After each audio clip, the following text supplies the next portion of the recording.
Of course, there is a negative side of outsourcing, and I don't think you hear about it so much in Singapore, but certainly if you're in the US or Europe, there is this idea that outsourcing is taking jobs away from the local population.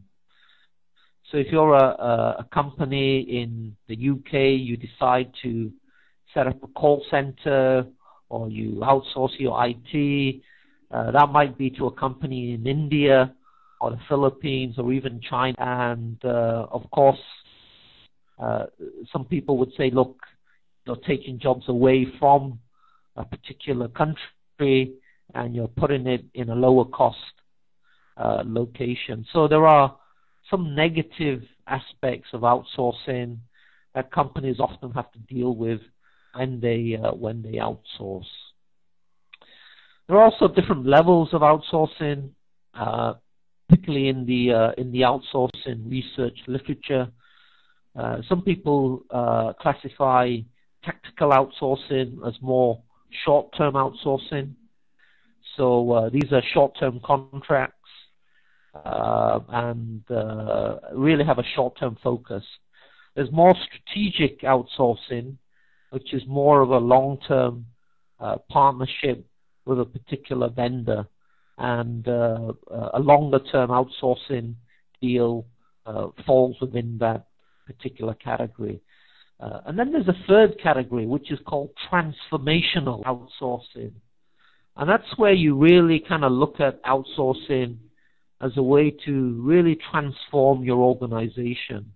And a good example of this was in the UK, the postal services for many, many years was really a very kind of static organization, very little innovation, very much like a traditional civil service mindset. So actually it decided to really kind of try and innovate and rejuvenate its business model.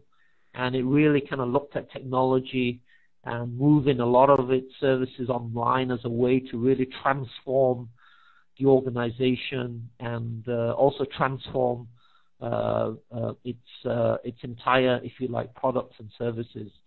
So outsourcing can be used in a transformational mode as well. As I mentioned, the first step in the outsourcing life cycle is to assess strategically whether or not outsourcing is the right fit for the organization. One thing you want to look at is the business value assessment. You know, does outsourcing fit in with the business plan, the business goals of the organization? The other thing is the financial assessment. Is this something that's financially viable? Does it make sense financially for the organization? There's also the operational assessment. You know, does it fit in with what we do at an operational level? And finally, there's the risk assessment. What are the risks of outsourcing? Can we as an organization manage those risks? And those risks may be operational, they may be financial, they may be technological, they may be people-oriented. So I think the first step is really to do a strategic assessment of outsourcing to see if it fits really with the organization. There are lots of things which can be outsourced, and not just on the technology side. There's the HR side, there's the knowledge side, there's operational support side, there's marketing services that can be outsourced, there's customer interaction, the call centers, there's back office processing, there's IT, and there's accounting and finance. So in any organization, there are lots of things that can be potentially outsourced. One way to look at, to help decide which kinds of services to outsource is to look at essential and non-core activities. And this is what PricewaterhouseCoopers, the accounting firm, this is their kind of model, basically. So if you look at the finance function, There are non-core financial functions like payroll, expenses, accounts, which potentially one could outsource because they're non-core. Then there are essential non-core. So these are things which are not really core to the business, but they're very essential. Things like analysis, financial reporting, budgeting. These are things which one might consider for outsourcing. And then there are the core kind of functions. So in finance, it might be decision support, it might be business support. These are the things that are really core to the organization, and one should retain them as in-house services. So looking at things in terms of whether or not they're core or non-core is a useful starting point for outsourcing. There's also different academic models for deciding what to outsource. This is the Leslie Wilcox sourcing model. He looks at services in terms of whether or not they're a commodity or they're a differentiator. So if they're a commodity, those are things you can outsource. Things that differentiate you from the competition are things you generally want to keep in-house. But he also looks at the other axes, which is a contribution of these services to the business. They're either useful or they're either critical. And basically what he says is that things which are both differentiators and things which are critical are basically things which are going to win orders for you. So these are the things that you want to consider keeping in-house. And things in this category, the necessary evils, are things which are useful but are things which are commodities, i.e. they can be provided by other vendors. So these are the things which you really want to outsource. So that's just a different model to look at to help you decide what to outsource. There are different kinds of vendor relationship models. For example, you might decide to outsource to a single provider. So you outsource all your IT to an IBM. So they become a sole provider, if you like. And you say to them, look, I just want you to handle everything for me. There's another model which is a prime contractor model. And that's where you outsource your services to a prime contractor, but then that prime contractor may further subcontract, may further outsource different elements of that to different providers. But you as a client deal primarily with that single provider, the prime contractor. There are different variations, of course. There's a collaborative partnering model where you might work with a number of different collaborative vendors. So you might say, look, I'm going to be working with IBM, EDS, and Accenture for all my services. There's a best of breed model where you really select the best provider for the services that you want to outsource. So you might say, look, for HR, this particular vendor is very strong in the area, therefore I want to outsource to that organization. For my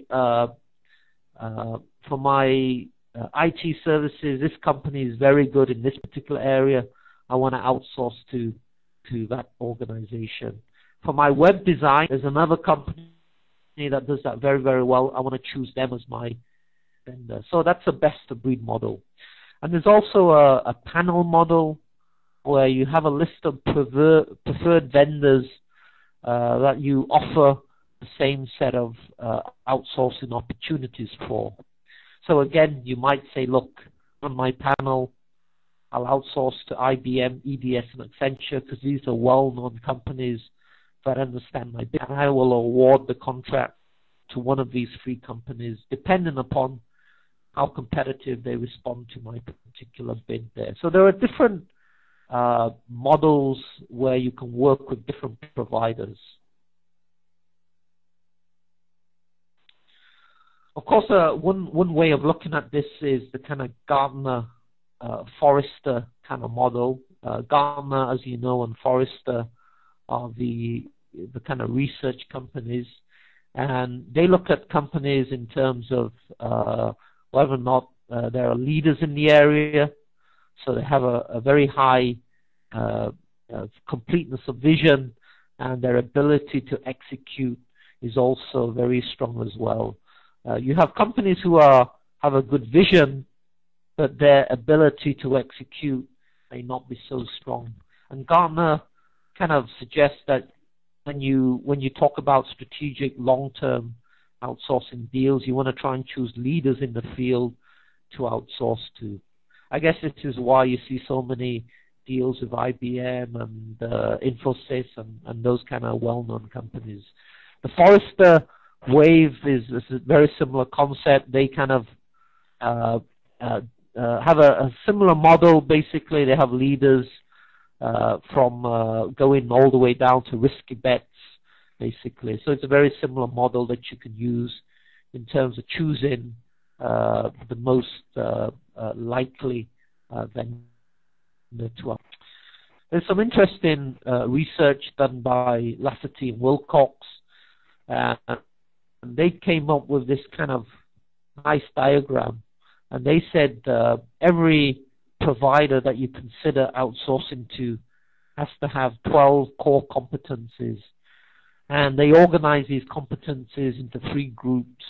The first group is what we call the delivery competency, which basically means that whoever you outsource to, they have to be able to deliver, to respond to your day-to-day needs.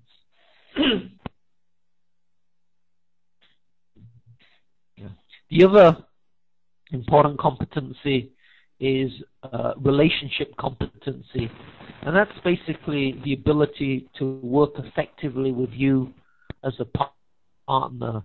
Now, I'm sure most of you have worked with partners and external companies before, and yes, you might find them very, very easy to work with. You might find them very difficult to work with.